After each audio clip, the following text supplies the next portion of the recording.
2016, we did it! We did it! Thank you. And I'm very honoured to be here today. I'm delighted and thrilled that Cpac invited me. Me, a foreigner, in your country. But you know, it's a funny thing. Since November the 8th, since the election of Donald J. Trump, every time I come to America, I'm feeling a little bit more American, I have to tell you.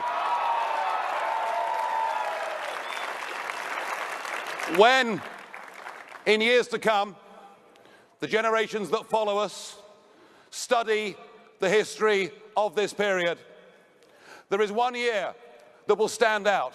There is one year that every school child will know, and that year is the year of 2016.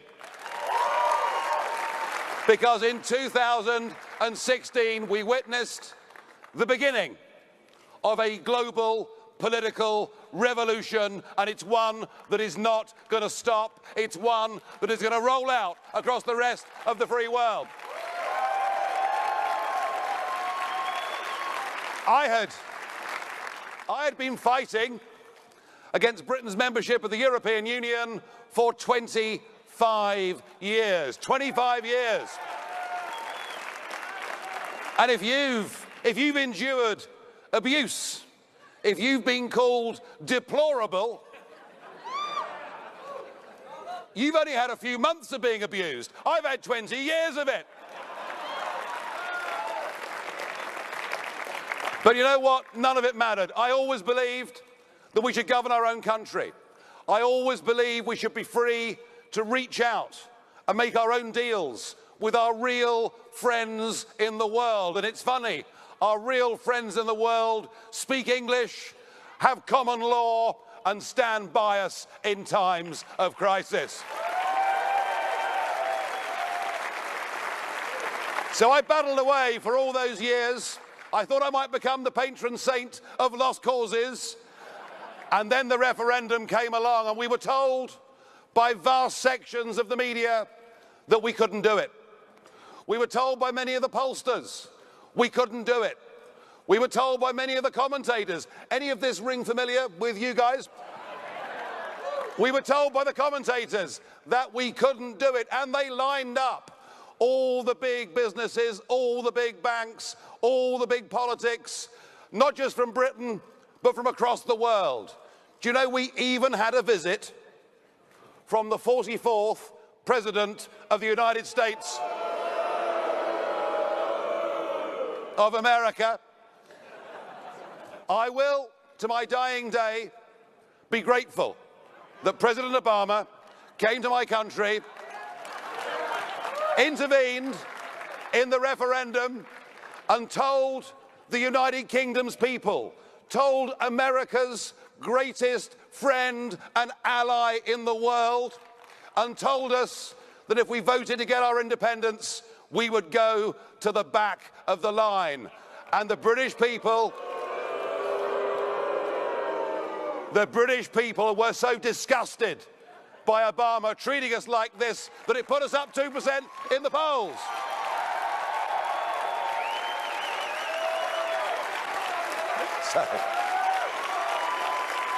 So I shall always be grateful to Obama.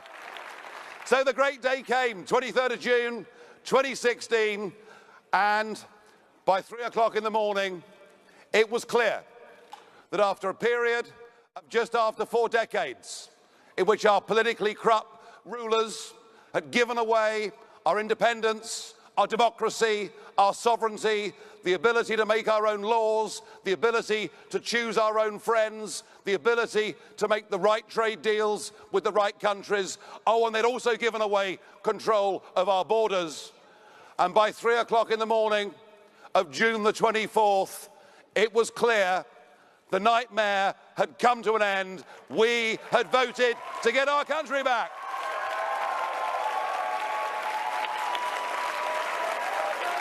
And I can't tell you how thrilled and pleased that I'd felt. It seemed incredible that people had the courage to stand up against the entire establishment, but the brave British people did it. Oh, and by the way, the last opinion poll says that now 68% of the British people want us to get on with Brexit.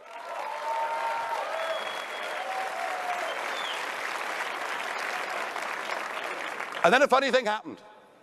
I went to the Republican convention in Cleveland, and I realized that amongst the Republican activists and amongst a large chunk of the American people, there was something approaching Brexit mania. And I got the opportunity, through my friends in Mississippi, through the governor of Mississippi, I got my opportunity. Would I stand on a platform with Donald J. Trump, and would I tell that audience that what we'd done in Brexit was what you too could do here in America? And I told that audience, don't listen to the pollsters, don't listen to the media, don't listen to the commentators. They're trying to break your will. They're trying to make you stay at home. Don't listen to any of them. And I said, we got our country back on June 23rd, and you can get yours back too on November the 8th. And you know what? I am pleased and proud that I did that in Mississippi, and that I came to America many times in that campaign to give Donald Trump support. I'm proud to have been part of that campaign. I really am. And what I'm seeing 36 days in to the Trump presidency, I'm seeing something quite remarkable. I'm seeing an elected leader who is trying to put in place the platform on which he was elected. How about that?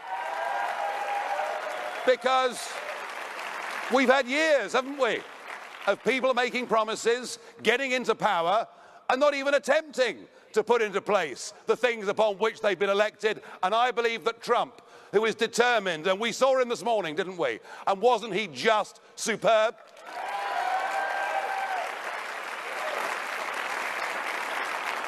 No, what Trump is doing by trying to put in place that ticket on which he was elected, he is restoring faith in the democratic process, and good for him. Good for him. 2016 was the year that the nation-state democracy made a comeback against the globalists and those who would wish to destroy everything that we have ever been.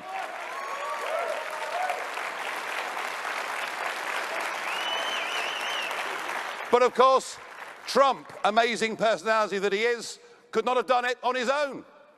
He had some good people behind him. He had people like Steve Bannon, Kellyanne Conway, and many others. But he also had every single one of you, and this event is your celebration. Well done to all of you. Now, great though the night of June 23rd was, great though the night of November the 8th was, my favourite part of 2016 wasn't so much the victories, no. My favourite part of that evening of November the 8th was watching the faces of the CNN presenters.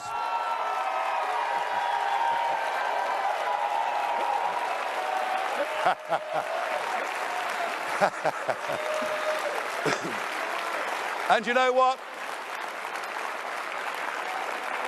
They haven't given up, have they? They are in deep denial. They would like to wind the clock back to 2015 to pretend that none of this had ever happened. But just as Brexit becomes more popular by the day, President Trump will become more popular in America by the day.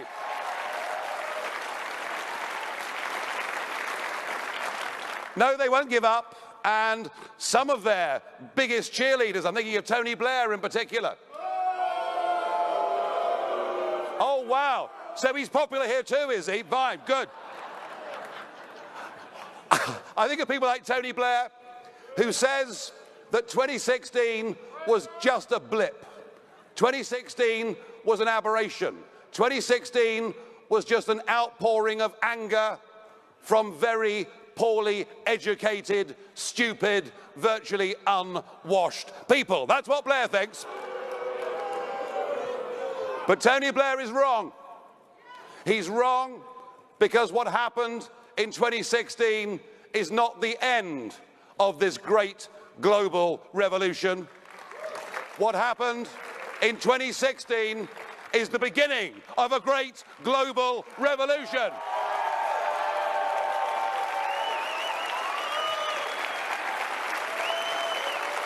And this will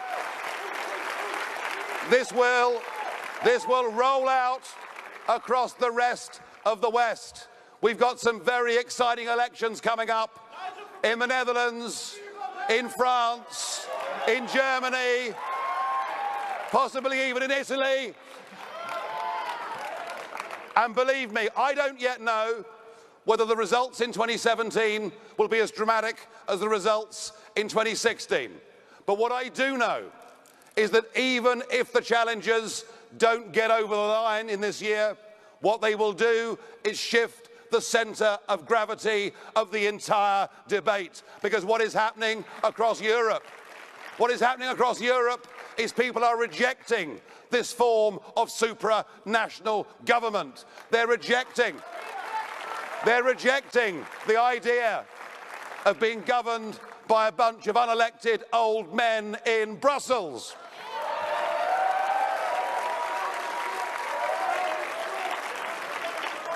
Although I'm very grateful to these unelected old men because I've had some real sport with them in the European Parliament over the last couple of years. And they're rejecting the absolute madness and idiocy of what Angela Merkel did 18 months ago when she opened up her doors. And we've got to be clear. We're not against anybody based on religion or ethnicity. We're not against anybody, but we're for ourselves. We're for our country. We're for our communities. We're for making our people safe and with less risk from global terror. That is what we're for. That is what we're for. And we're for our country. And we're for our people. And we are winning!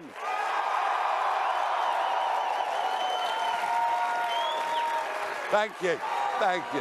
We're winning.